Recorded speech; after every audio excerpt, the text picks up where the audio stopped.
Makapigil hininga ang mga tagpo ng harangin ng China Coast Guard ang mga sundalong Pinoy habang nasa resupply mission sa BRP Sierra Madre o ang lumang barkong nakasadsad sa May Ayungin Shoal na nagsisilbing outpost ng mga sundalong Pilipino. Binangga, ginitgit, at binutas pa ng China Coast Guard ang inflatable boat ng mga sundalong Pilipino.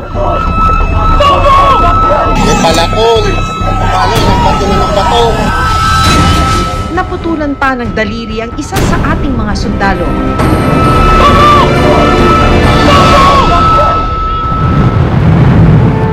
Wala. Lapitan nyo kagad yung lapitan nyo kagad. Ito ay lay para drop. Git-gitan. Naras na sila. Ako. Habulan. Ako, kapagkain nata. At halos magbanggaan sa gitna rin ng Ayungin Shoal. Matapos agawin ng China Coast Guard ang food supply para sa mga sundalong nakadestino sa BRP Sierra Madre. Naras na sila. Ako. Sa Bahura, papagkain kayo. Bahura lang kayo, Bahura. At nang bakuhan na ng China Coast Guard ang mga food supply, itinapon pa nila ito sa dagat. At hindi na napakinabangan pa.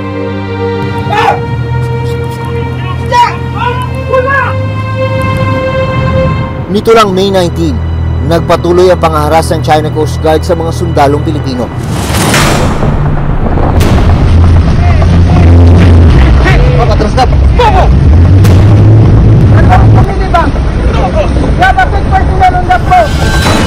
Sa videong ito, makikita ang pagbangga ng China Coast Guard sa rubber boat ng Philippine Coast Guard sa kalagitnaan ng isang medical evacuation mission. Kinakailangan kasing respondihan ng isang sundalong may sakit sa BRP Sierra Madre. Nag-dangerous maneuver din ang malalaki nilang barko sa kalagitnaan ng pagsagip sa Pinoy na sundalo. Nauwi naman sa banggaan ang panggigit ng China Coast Guard sa mga inflatable boat ng Pilipinas sa Escoda Shoal. China Coast Guard, this is Philippine Coast Guard. You are within Philippine Exclusive Economic Zone. We are conducting marine scientific research activity. Please keep clear of us. This is China Sea. Sa gitna ng marine scientific research sa mga bahura kung saan meron daw isinasagawang reclamation activity ang China. Andun yung mga uka sa gitna ng coral reef at ito ay indikasyon na merong din dynamite fishing na nangyari. So may illegal activities. Madami doon sa mga corals ay nababasag. Dahilan nito ay posibleng may mga barko at naglalaglag ng mga angkla. Nahihila at nababasag yung corals dahil dito. Grabe na yung sira sa ilalim. Harangan ng ibang sitwasyon ngayon dito. Pagalingan ng pagmaniobra sa pagitan ng Coast Guard ng China at ang ating Philippine Coast Guard. Ang ginagawa ng Philippine Coast Guard ay hinaharangan itong mga miyembro ng Chinese Coast Guard na makalapit sa team ng University of the Philippines. Kailangan maging maingat sa pagmaniobra dahil mababaw ang bahagi na ito ng Sabina. Sa mas lalong umiinit at tumitinding tensyon sa iba't ibang bahagi ng West Philippine Sea. Ano nga ba ang ating laban? At ano ang ginagawang hakbang ng pamahalaan sa nangyayaring agawan sa karagatan? China Coast Guard, this is Philippine Coast Guard. You are within Philippine Exclusive Economic Zone. We are conducting marine scientific research. Please do not interfere.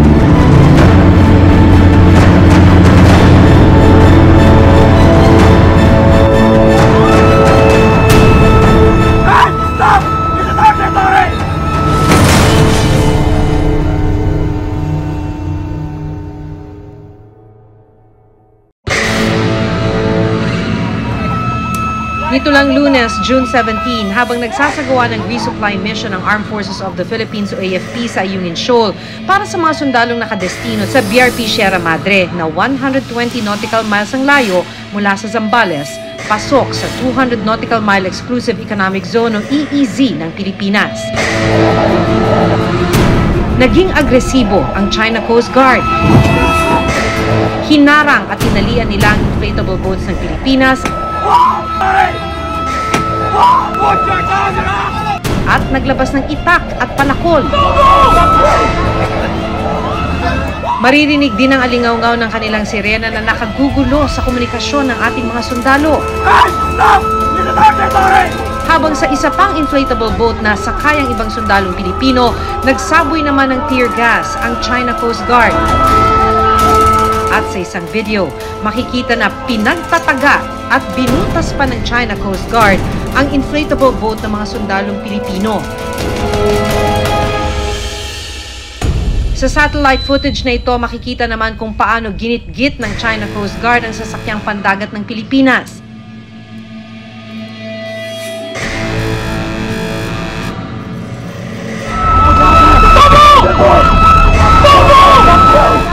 Pitong Pilipinong sundalo ang nasaktan, kabilang ang isang sundalo na naputulan ng daliri sa gitna ng engkwentro.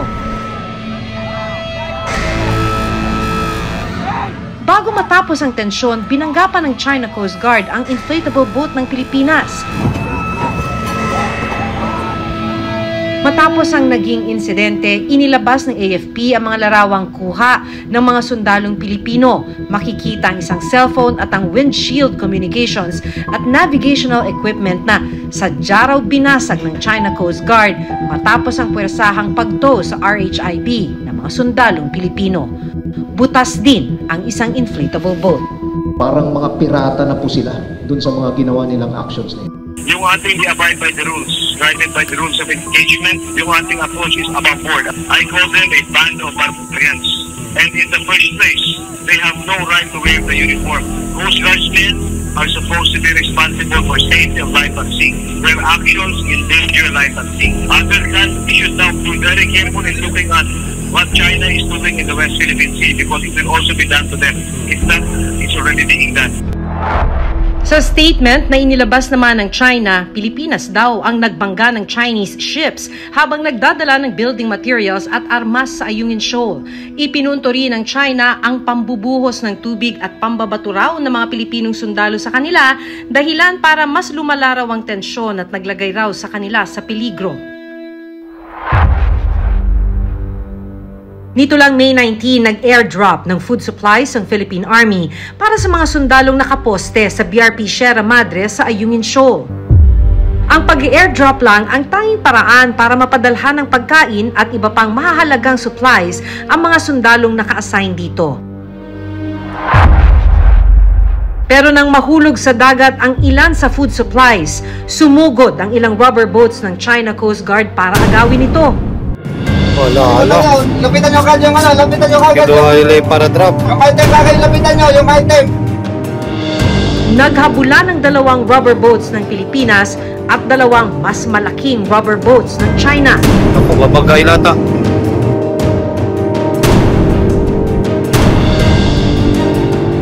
Nang makita na supplies at pagkain ng laman ng mga ipinapadalang package sa BRP Sierra Madre, itinapon ng China Coast Guard ang mga package sa dagat.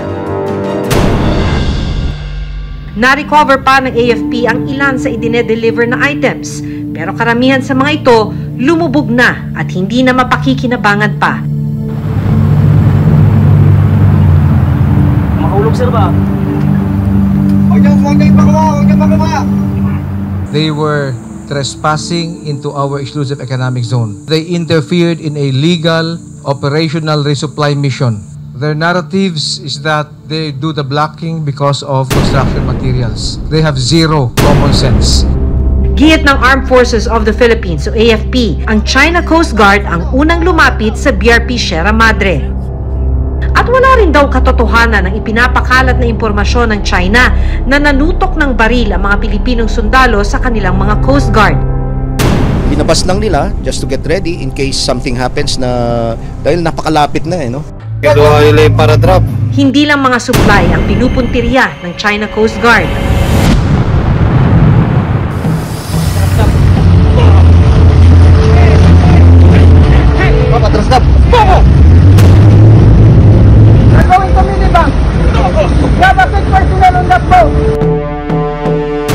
Hinarang at binangga din ng China Coast Guard ang rigid hull inflatable boat ng Philippine Navy na nagsasagawa ng medical evacuation para sa isang sundalong naka-duty sa BRP Sierra Madre na may sakit noon. Ayon sa Philippine Coast Guard, excessive deployment ang ginawa ng China nang maglabas ito ng 2 Coast Guard vessels, 2 maliit na bangka at 2 rubber boat laban sa nag-iisang inflatable boat ng Philippine Navy. Dahil sa insidente, kinabukasan na raw nadala ang may sakit na sundalo sa ospital sa Palawan. If there was an incident that ended up killing a Filipino serviceman, that would certainly increase the level of response. And if a Filipino citizen is killed by a willful act, that is what we define as an act of war. Ramdam din ang tensyon sa iba pang bahagi ng West Philippine Sea.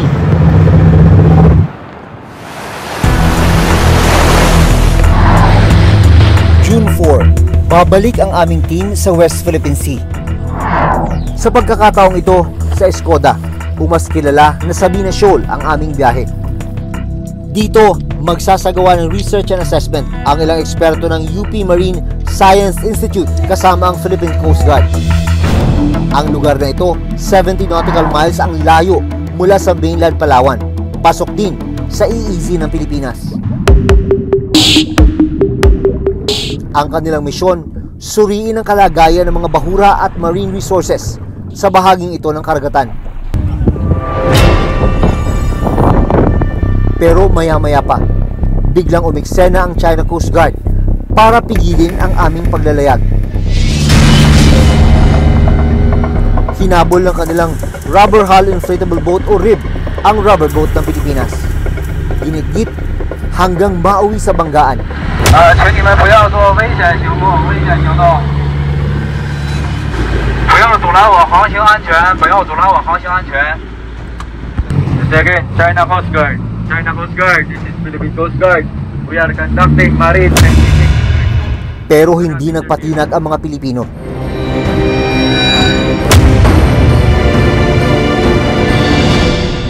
Harangan ng RIB ang sitwasyon ngayon dito. Pagalingan ng pagmaniobra sa pagitan ng Coast Guard ng China at ang ating Philippine Coast Guard. Ang ginagawa ng Philippine Coast Guard ay hinaharangan itong mga miyembro ng Chinese Coast Guard na makalapit sa team ng University of the Philippines. Kailangan maging maingat sa pagmaniobra dahil mababaw ang bahagi na ito ng Sabina.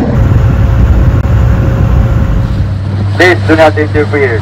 Nang tumagal ang harangan at habulan, nagpakita ng karagdagang puwersa ang China Coast Guard. Nagpalipad sila ng 2 helicopter.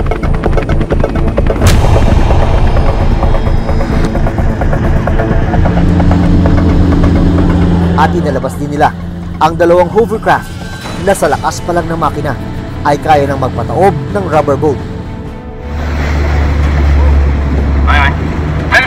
This is China Sea, Liu here immediately. This is China Sea, China Sea. You are within Philippine Exclusive Economic Zone. To China Coast Guard, this is Philippine Coast Guard. We are conducting marine scientific research activity. Please keep clear of us for safety. Clear now! Clear now! Ayon sa isa sa mga ekspertong kasama sa fieldwork noong araw na yon, hindi sila tinigilan ng China Coast Guard habang ginagawa ang kanilang pananaliksik. Nung bababa na kami galing sa BRP Teresa Magbanwa, agad-agad sumunod yung malalaking barko ng China. No? So marami silang naka-station doon na Coast Guard nila na vessels na malalaki. Kasing laki ng Teresa Magbanwa or mas malaki. Lumabas agad yun, sinundan kami. Nakasakay lang kami sa rubber boat. Naging matagumpay ba ang kanilang misyon na suriin ang ilalim ng karagatan?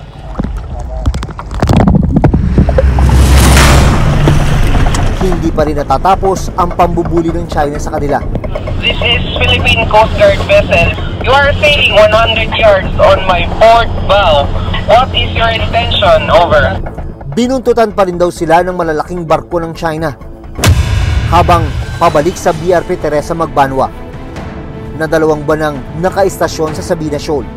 Nung matapos na kami, nung day 1, nag-decide na kami na tumigil na Hindi na namin tutuloy dahil sobra nang mapanganib kasi nagbaba na rin sila ng speedboat.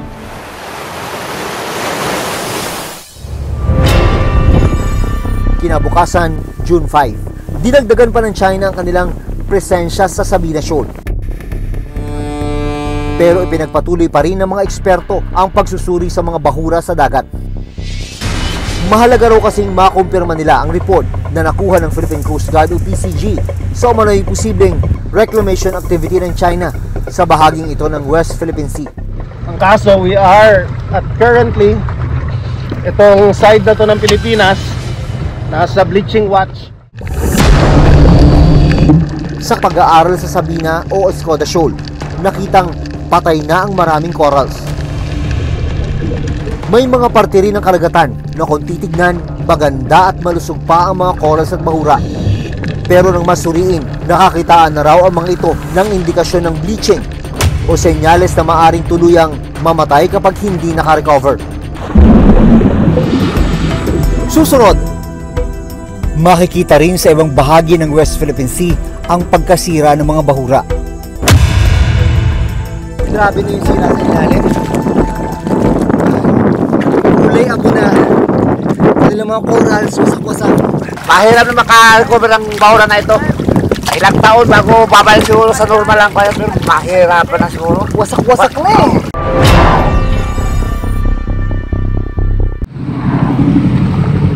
Again, China Coast Guard. China Coast Guard, this is Philippine Coast Guard. We are conducting marine scientific research. Please do not interfere. Makikita rin sa ibang bahagi ng West Philippine Sea ang pagkasira ng mga bahura. Sa pagpunta namin sa Scarborough Shoal noong 2018, dito tumambad sa amin ang malaking pinsala na nangyari sa ilalim ng karagatan. Sira-sira at namumuti na ang mga bahura sa bahaging ito ng Scarborough. Grabe na yung sira sa ilalim. Kulay ako na kanilang mga corals wasak-wasak. Mahirap na makarecover ang bahura na ito. Ilang taon bago babalik siguro sa normal lang kaya, pero mahirap na siguro. Wasak-wasak na eh. Mga patay at basag na corals na itinambak umano ng China sa mga buhay na corals ang nadiskubre naman ng mga eksperto sa isang maritime survey nito lang nakaraang buwan sa K area ng Pag-asa Island. Indikasyon daw ito na posibleng may gagawin na namang bagong man-made island na ngayon ay mas malapit na sa isla ng Pag-asa. Lumabas din sa kanilang pag-aaral na nababawasan ang mga isda sa Pag-asa Island. Halos namamatay na rin ang mga natitirang corals dito. Ibig sabihin, sinyalis daw ito na masisira na ang yamang dagat sa isla. Hindi na nakapagtataka kung bakit pinag-aagawa ng iba't ibang bansa ang West Philippine Sea. Dahil dito matatagpuan ang 30% ng lahat ng coral reef o bahura sa bansa. Itik ito sa yamang dagat at iba pang natural na mga yaman. Sa mga bagong ekspedisyon na ginawa ng Marine Science Institute, madami din palang klase ng species ang hindi pa natin nare-report. Madaming species ng seaweeds, yung dati hindi natin alam na nandun, ay nandun pala. Kaya paniniwala ng mga eksperto, mahalagang matutukan ang lugar at patuloy na mapag-aralan. Ang UP Marine Science Institute nakailang field assessment and research na sa West Philippine Sea. Ang MSI na gumagawa na ng pag-aral noong 1990s pa sa West Philippine Sea. Noong 2019, ang MSI nagkaroon ng sarili nitong barko. Taon-taon na kami nakakabalik doon, ano? Lalo raw nilang paiitingin ang kanilang pagsusuri dahil nakatanggap silang impormasyon tungkol sa mga mapanira daw ng activity ng China sa iba't ibang bahagi ng West Philippine Sea. Andun yung mga uka sa gitna ng coral reef at ito ay indikasyon na merong din dynamite fishing na nangyari. So may illegal activities. Madami doon sa mga corals ay nababasag. Dahilan nito ay posibleng may mga barko at naglalaglag ng mga angkla. Nahihila at nababasag yung corals dahil dito. Malaki yung indikasyon na merong mass bleaching event. Sa Escoda o Sabina Shoal, limitado lang ang presensya ng ating sandatahan.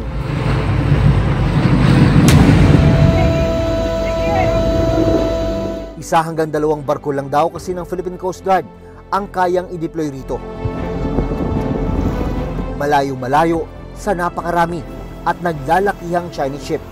Pero dihado man, nananatili pa ring buo ang paninindigan ng mga tropang Pilipino na magbantay sa mga teritoryo o lugar na malinaw na nasa loob ng Philippine Exclusive Economic Zone o EEZ.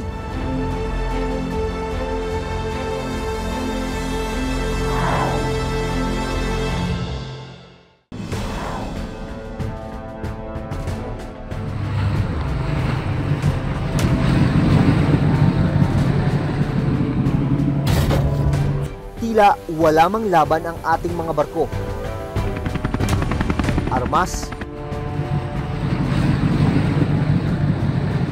at bilang ng puwersa sa West Philippine Sea. Isang katotohanan ang nananatiling totoo at makapangyarihan sa lahat. Ang Pilipinas ang nanalo sa Hague Ruling noong 2016. The Exclusive Economic Zone of the Philippines. May karapatan tayo sa bahaging ito ng karagatan. We are conducting marine scientific research. Ako, si Maki Pulido. Ako si Jun Veneracion at ito ang Reporter's Notebook.